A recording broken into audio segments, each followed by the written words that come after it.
The pulse of the city quickens, the clatter of traffic replaced by the murmur of evening conversations. Streetlights begin their nightly vigil, casting a soft glow that softens the day's harsh edges. As the first stars timidly appear, let us escape the cacophony of the modern world and travel back in time. Our destination is the bustling heart of ancient Thebes, more specifically, the quiet sanctuary nestled within its lively center, a place where the day winds down and the night begins, a neighborhood, a street, an everyday slice of history. Allow me to introduce you to a young woman named Is. She's just concluded her day's work, assisting her father at his carpenter's shop. The scent of sawdust still clinging to her linen dress, she makes her way home, her footsteps echoing the rhythm of her heart. Anticipating the evening's tranquility, she steps across the threshold of her family's modest dwelling and is welcomed by the aroma of her mother, a stew, a medley of chickpeas, lentils, and tender chunks of beef. Her brother, Polynices, sits nearby, absorbed in a game of checkers with her younger sister, Antigone. Laughter mingles with the murmur of their voices, creating a comforting melody that fills the small room. Ismene joins the game, her laughter mingling with the others, momentarily suspending the worries that often shadow their lives. The specter of the ongoing war between the Thebans and the invading Spartans looms, ever present. The conflict has already claimed many, including Ismene's cousin, the valiant warrior, Itia, leaving a void of grief and uncertainty that hangs heavy in their once joyful home. Despite the encroaching gloom, Ismene's parents, King Creon and Queen Eurydice, infuse every moment with love and reassurance, reminding their children that they are not merely pawns in the relentless game of war, but cherished pieces of their family's intricate mosaic. The quiet strength of their unity serves as a shield against the turbulent waves of fate. Now, picture the bustling thoroughfare outside their home, a microcosm of the city of Thebes. Here, merchants display their wares, their voices competing with the clip-clop of horses and the rumble of wagons. Among them is Tiresias, the blind prophet, his staff tapping rhythmically against the stone pavement, guiding him through the maze of vendors and pedestrians. At the corner, two soldiers, returning from the front lines, exchange news and rumors, their armor clanking softly. Nearby, a group of women pause in their shopping to engage in gossip, their voices carrying tales of bravery and loss from the battlefields. As evening begins to drape the horizon in soft hues of amber and violet, the pace of the city slows. Tradesmen pack up their wares, their voices fading into the twilight. Pedestrians hurry home, their shadows stretching long in the gathering dusk. The square, once teeming with activity, starts to empty, its energy dissipating into the cool evening air. Ismene's father, Menetius, emerges from his shop, his brow furrowed with fatigue. The steady clink of his hammer has given way to the quiet sigh of a day's end. He greets his wife with a kiss, his eyes conveying the weight of the day. Together, they ushered the children inside, the warmth of their home enveloping them like a protective embrace. The walls adorned with artwork depicting scenes from Greek mythology serve as silent witnesses to the family's resilience. With dinner finished and the children nestled in their beds, King Creon and Queen Eurydice find solace in each other's company. The weight of ruling during a time of war settles heavily on their shoulders, yet they find comfort in their shared purpose and the undying love that binds them. Creon, a man of unwavering resolve, leans back, his gaze fixed on the flickering flames in the hearth. His mind, a battlefield of its own, grapples with the strategic complexities of the war. Each decision carries the weight of lives, the balance of power, and the very fate of their kingdom. Eurydice, her hand resting on her husband's, is the embodiment of quiet strength. Her wisdom, like a balm, soothes Creon's troubled thoughts, reminding him that leadership, in its essence, is about service, strategy, and sacrifice. Their love story, born in the sun-drenched fields of their courtship, has deepened through years of shared responsibility and sorrow. Now, in the somber light of their candlelit home, it shines anew, fortified by mutual respect and the quiet understanding that only comes with weathering life's storms together. Outside, the wind whispers tales of the battlefield, of victories and defeats. But within those four walls, there is peace, a temporary truce between the royal couple and the relentless march of war. In this intimate sanctuary, King Creon and Queen Eurydice find their strength renewed, ready to face the morrow with fortitude and grace. Meanwhile, in the adjacent room, young Polynices stirs from his sleep. His dreams were filled with the clash of swords and the cries of fallen soldiers, a stark reminder of the conflict raging beyond the city walls. Despite his tender years, Polynices understands the gravity of the war. He feels the weight of his father's crown pressing down on his shoulders, even in his dreams. Yet, comforted by the thought of his father's valor and his mother's wisdom, he drifts back to sleep, clutching his small wooden sword, imagining himself as a brave soldier defending his city. Antigone, on the other hand, finds solace in the bedtime stories her mother reads. Tales of Greek heroes and mythical creatures fill her young mind, transporting her to realms where good triumphs over evil and courage conquers fear. For now, she is safe in her family's love, shielded from the harsh realities of the world outside. But even in her dreams, the shadow of war lingers. As the night deepens, the sounds of the city fade away, leaving behind an eerie silence broken only by the rustling of leaves and the distant hoot of an owl. Within the safety of their home, Ismene's family sleeps, their breaths mingling in a soft harmony. The quietude of the night envelops them, lulling them into a state of tranquility. Suddenly, a commotion erupts in the street, shattering the peaceful quiet. Startled, the family awakens, their slumbering hearts pounding in their chests. What could this disturbance mean in the dead of night? Was it simply the restless spirit of a soldier returning from battle, or did it foretell some impending danger? Curiosity battles with caution, urging them to peer out into the darkness. The mystery deepens, intensifying the drama of their quiet evening. The sight that unfolds before them paints a stark. Standing on their doorstep is a messenger, his attire disheveled, his face etched with urgency. He bears tidings that'll reverberate through the quiet chambers of their home, forever altering the course of their lives. In the flickering lamplight, his haggard visage and breathless delivery foreshadow the gravity of his message. With trembling lips, he delivers the news that shakes their world, shaking their foundations of peace and security. The quiet of their evening has been shattered, giving way to a maelstrom of emotions and a future fraught with uncertainty. The once peaceful home trembles with the impact of his words. King Creon and Queen Eurydice exchange a look of profound sorrow, their faces mirroring the tragedy that has descended upon them. Young Polynices and Antigone stir from their slumber, drawn to the charged atmosphere of their parents' room. They sense, even in their innocence, that something profound and unsettling has occurred. As the dawn breaks, bathing the city of Thebes in the soft hues of a new day, a pall of grief hangs over Ismene's house. The joyous laughter and whispered bedtime stories of last night are replaced by hushed tones and stifled sobs. The vibrant colors of their home seem muted, reflecting the somber mood that has settled within its walls. Life, once brimming with promise and potential, now appears shrouded in a mist of uncertainty and despair. Amidst the sorrow, King Creon's voice rings with quiet strength. He gathers his family, his gaze resolute despite the turmoil within. To them, he imparts the tragic news. Their cousin,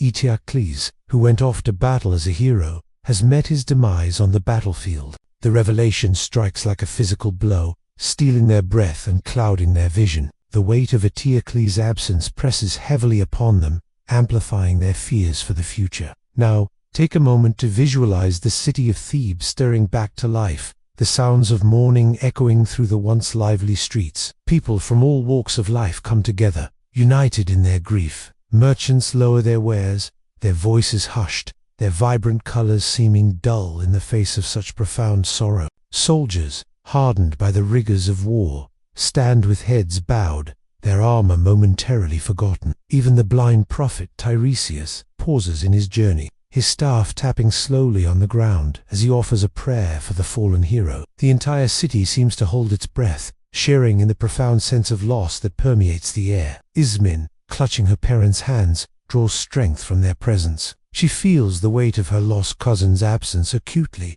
knowing that war's cruel hand can reach even into the sanctuaries of their home. The news of Eteocles' passing stirs within her a quiet determination to honor his memory, to keep his spirit alive through tales of his valor and sacrifice. In the days and weeks that follow, life in Thebes continues, but it's forever altered. The vibrant hues of everyday life have been tempered with the somber shades of loss. The jubilant sounds of celebration are replaced by the mournful notes of lamentation. The once bustling streets bear witness to hushed conversations and solemn steps, each echo resounding with the weight of grief. The quiet strength of the community of Thebes becomes their solace, pulling them through the depths of their despair. The loss of Eteocles serves as a stark reminder of the human cost of war, a somber counterpoint to the clash of armies and the rattle of chariots. In the tapestry of their lives, the threads of joy and sorrow are interwoven, creating a pattern of resilience, much like the enduring fabric of the city they call home. And so,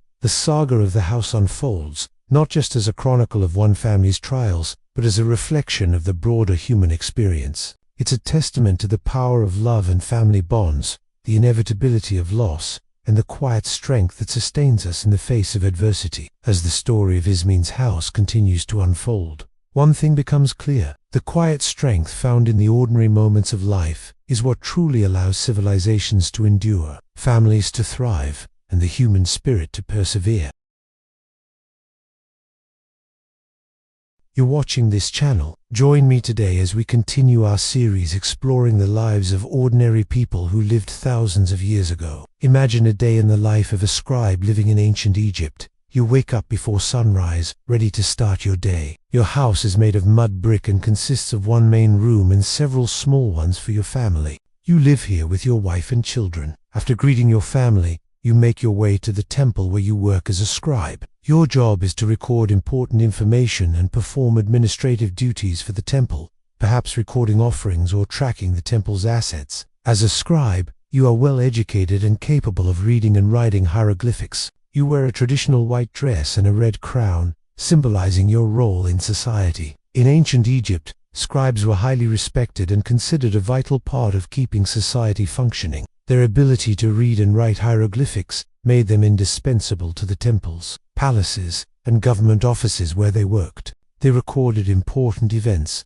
managed the flow of goods, and kept track of taxes and other financial records. But being a scribe was not without its challenges. Scribes had long hours and demanding bosses. They had to be accurate and efficient in their work, and they often had to deal with bureaucracy and corruption. Despite these challenges, the scribes played an important role in ancient Egyptian society. They were responsible for preserving the knowledge and culture of their time, and they helped keep the wheels of government and religion turning smoothly. Overall, being a scribe in ancient Egypt could be a challenging but rewarding job. Now let us delve into the epic tale of Akhenaten, the heretic king who challenged the very core of Egyptian religion. Born in 1353 BC, Amenhotep IV, later renamed Ak, was the third pharaoh of the 18th dynasty of the New Kingdom. Unlike many rulers of the time, he didn't take the throne through conquest or military prowess. Instead, his path was paved with a revolutionary religious fervor. His father, the legendary Amenhotep III, had ruled for over 40 years, a reign marked by stability, prosperity, and peace. Many temples were constructed during his tenure, most notably the mortuary temple of Amenhotep III at Thebes. This temple complex, with its towering statues of Amenhotep III and his wife, Tai, stands as a testament to the might and grandeur of Egypt's 18th dynasty. It was here, in the shadow of such traditionalism, that Akhenaten grew up.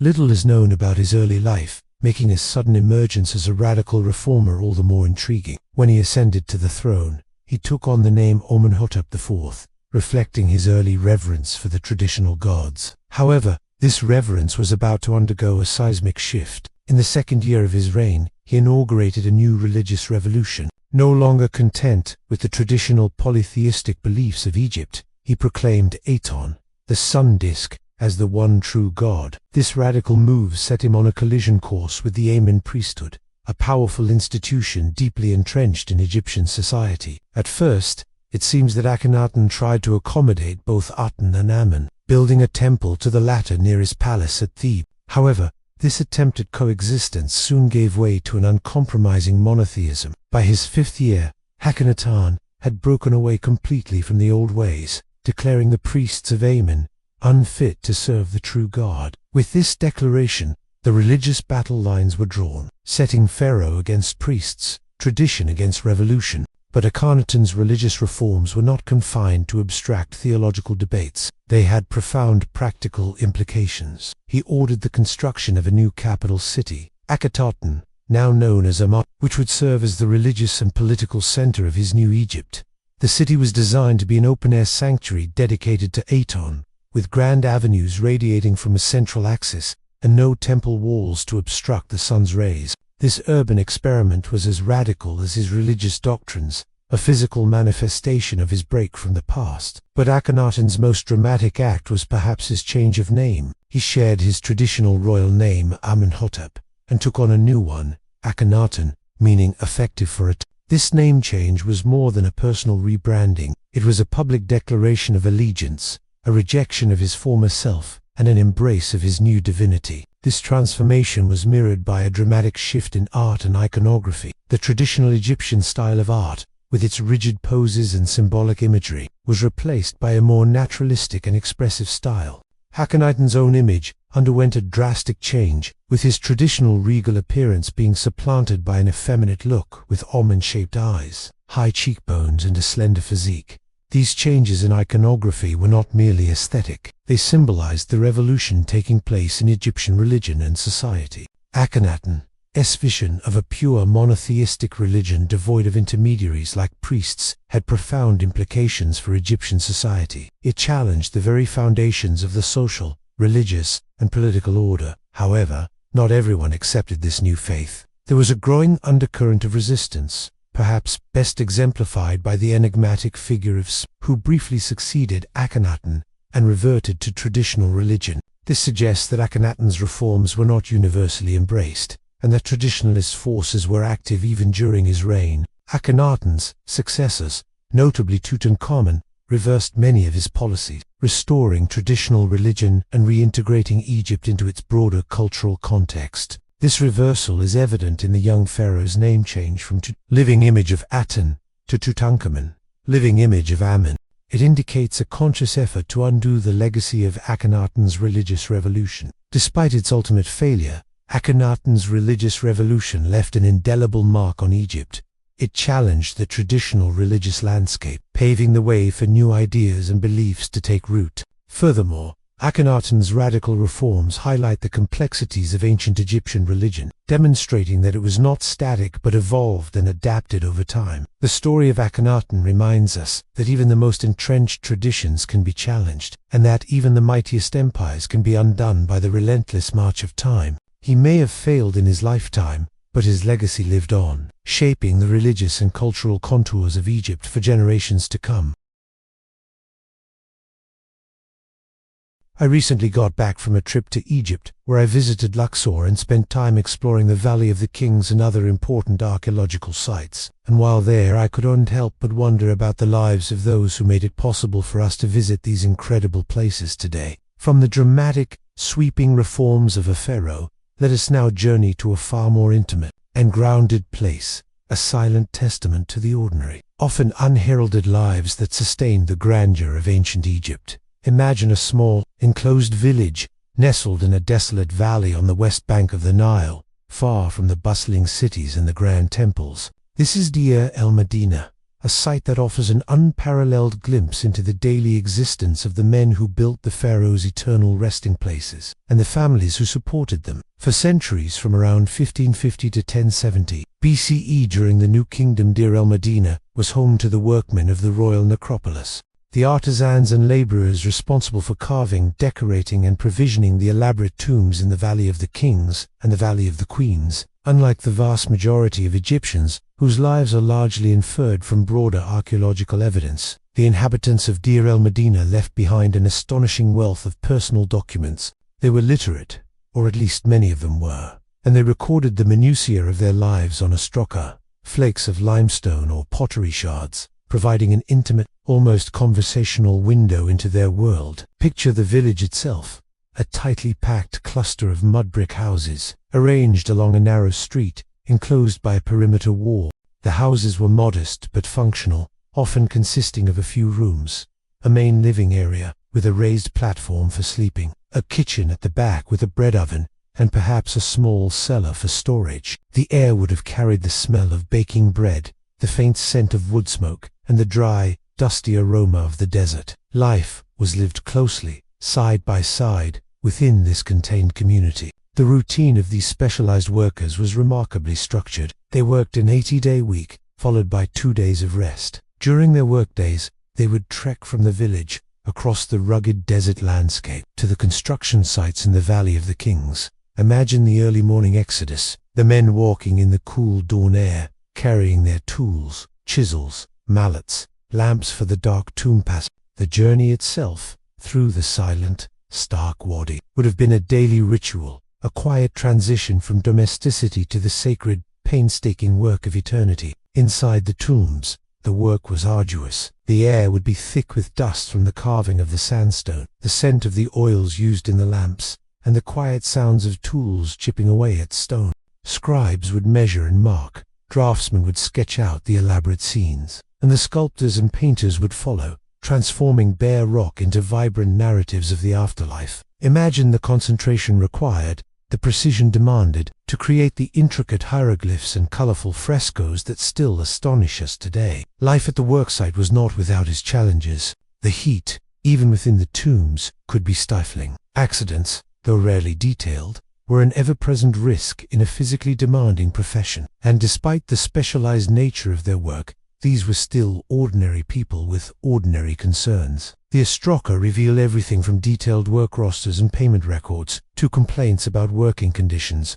We find notes about absences due to illness, hangovers, even being stung by a scorpion. We see petitions for more grain, arguments over tool allocation, and even records of occasional strikes. Yet, ancient Egyptian workers did go on strike, often for delayed rations, sitting down outside their work sites until their grievances were addressed. Beyond the work, Deir el-Medina provides a rich tapestry of community life. The village had its own scribes, foremen, and even its own village council or kenbort, which handled local disputes, from property arguments to marital disagreements. Women, while not directly involved in tomb construction, played vital roles within the village. They managed households, raised children, spun and wove textiles, and often engaged in small-scale economic activities, buying and selling goods in the village market. The Astroka show women making contracts, inheriting property, and initiating legal proceedings, suggesting a surprising degree of legal and economic autonomy for their time. Religious practices within the village were also vibrant and personal.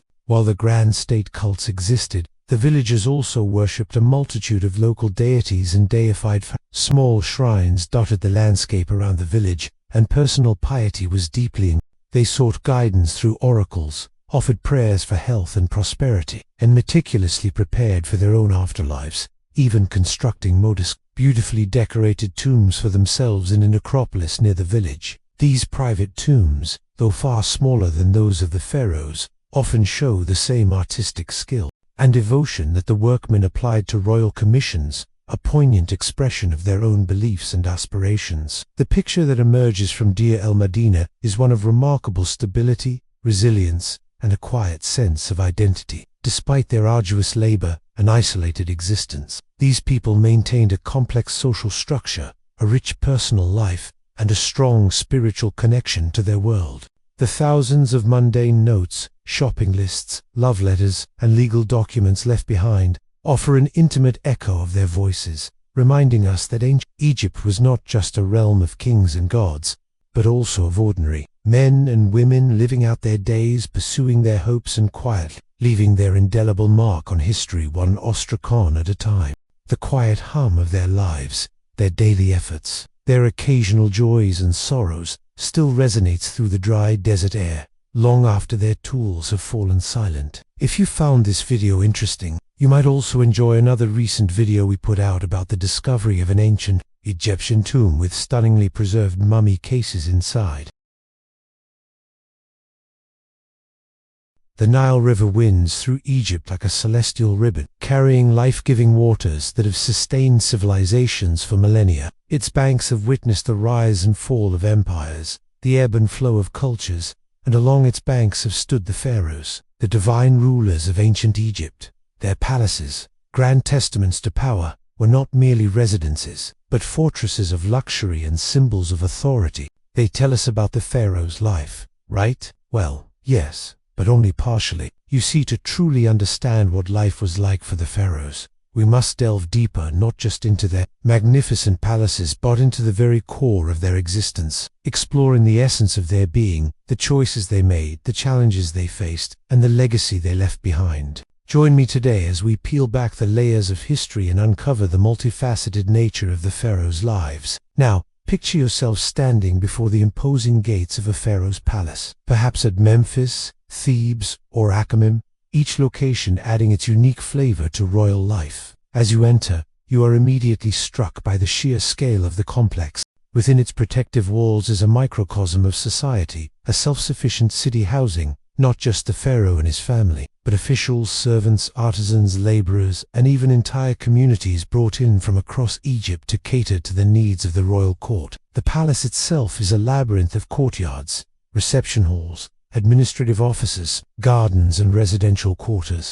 It is a place of intense activity, where decisions that affect the entire kingdom are made. But it is also a place of leisure and luxury, where the pharaoh and his courtiers relax after long days of work or battle. Let's start here in the court. The pharaoh's court was the center of political, religious, and social life in ancient Egypt. Here, officials from across the kingdom gathered to pay homage to their king, to receive his judgment, and to carry out their duties. The court was a highly stratified environment with strict rules of etiquette and decorum. Officials of different ranks had their designated places, and their behavior toward the pharaoh was strictly regulated. Imagine standing before the pharaoh, the divine king of Egypt, as he enters the court, his every movement exuding authority. He is clad in the finest linen, his head crowned with the distinctive white crown of Upper Egypt, symbolizing his dominion over the southern part of the kingdom. His face is painted with intricate detail, highlighting his divine lineage. He carries the crook and flail, emblems of his pastoral role as a shepherd of his people. What would you have seen? First, the pharaoh, the focal point of the court, followed by trusted advisors, senior officials, and members of the royal family. As the procession moves through the court, you notice the array of officials, each with their specific roles and responsibilities. There's the vizier, the chief administrator of the kingdom, his head shaved and wearing a distinctive red crown, signifying his close association with the king. Next to him, a priest, his head adorned with a tall white headdress, representing his connection to the divine realm. Behind them, a military commander, his presence a reminder of the pharaoh's role as the supreme leader of Egypt's armies. Around them bustle scribes, their hands moving swiftly across their papyrus scrolls, recording every transaction and decree of the court. Courtiers, with their graceful movements and polite discourse, navigate the court with ease, while servants carrying lotus flower, perfumes, and fresh garments attend to the pharaoh's every need. Musicians skilled in the art of playing the harp or the lute fill the air with enchanting melodies, creating a harmonious backdrop to the proceedings. The court was not just a place of business, it was also a hub of intellectual activity. Sages and scholars gathered here to discuss philosophy, mathematics, and astronomy, contributing to the rich cultural legacy of ancient Egypt. It was also a place where justice was dispensed. The pharaoh, seen as the embodiment of Mat, the divine order, settled disputes and ensured that the scales of justice were balanced. In the royal court, the pharaohs carried out one of the most significant aspects of their role, dispensing justice and maintaining order. They were not considered an absolute monarch, but rather a mediator between the gods and the people, responsible for upholding Ma'at, or cosmic order. Their decisions and actions were guided by the principles of truth, balance, and harmony. To the Egyptians, the pharaoh's court was the physical manifestation of Mat, the meticulous rituals and protocols that governed court life, from the precise arrangement of officials to the careful choice of words, all contributed to the pharaoh's image as the embodiment of divine order. Moving from the court to the palace gardens, there's a serene oasis amidst the bustling activity. Imagine walking through an archway adorned with flowering vines, stepping into a world of lush greenery and tranquil water features. Before you stretches a meticulously landscaped garden, a true marvel of ancient Egyptian design. You could wander along shaded paths lined with cinnamon and tamarisk trees, their feathery foliage rustling gently in the breeze, or sit by a tranquil pool where water lilies float serenely on the surface, their delicate petals mirroring the clear blue sky. Perhaps you'd visit the famous hanging gardens, a series of tiered platforms laden with exotic plants and flowers, a true spectacle of vertical gardening, their cascading greenery creating a breathtaking visual feast. But the heart of the pharaoh's palace wasn't just about grand structures and lavish gardens. It was primarily a place of administration and governance. The pharaoh, as the supreme ruler of Egypt, relied on a complex system of officials and scribes to manage the affairs of the kingdom. In the administrative center of the palace, rows of scribes diligently recorded transactions, managed tax revenues, and drafted correspondence. The pharaoh's vizier, his chief minister, oversaw these operations, ensuring the smooth functioning of the government. The palace was also a hub of economic activity. Merchants and traders from across Egypt and beyond gathered here to exchange goods, pay taxes, and secure lucrative contracts. The pharaoh's wealth, derived from the riches of his kingdom, enabled him to sponsor grand building projects, commission works of art, and provide generously to temples and officials. The pharaoh's palace, therefore, wasn't just a place of power and luxury. It was the engine that drove the Egyptian state, the center of its economic, administrative, and cultural life. It was here, amidst the grandeur and the bustle, that the pharaohs executed their divine role, shaping the destiny of Egypt and its people. And that's it for today's episode. If you find this video interesting, please subscribe and leave a comment below. We'll see you next time.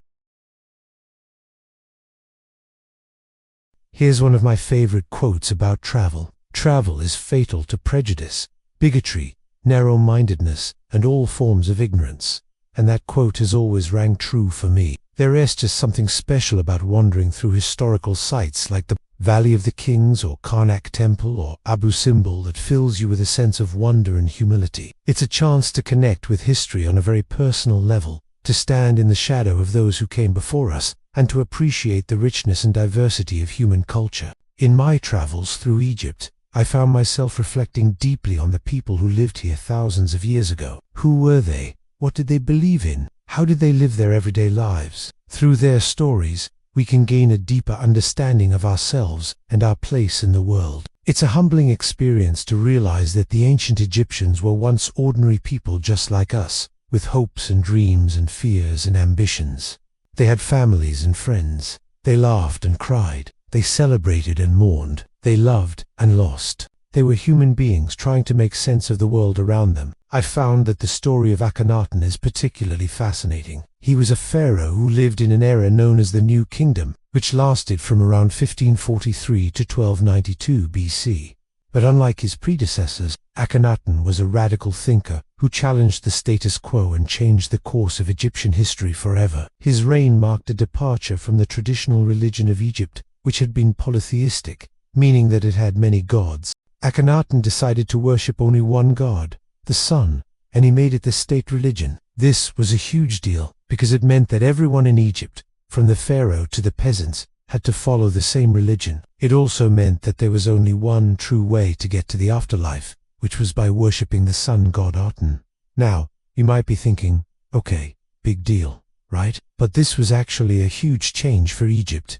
The old religion was very complicated, and there were lots of different ways to get to the afterlife.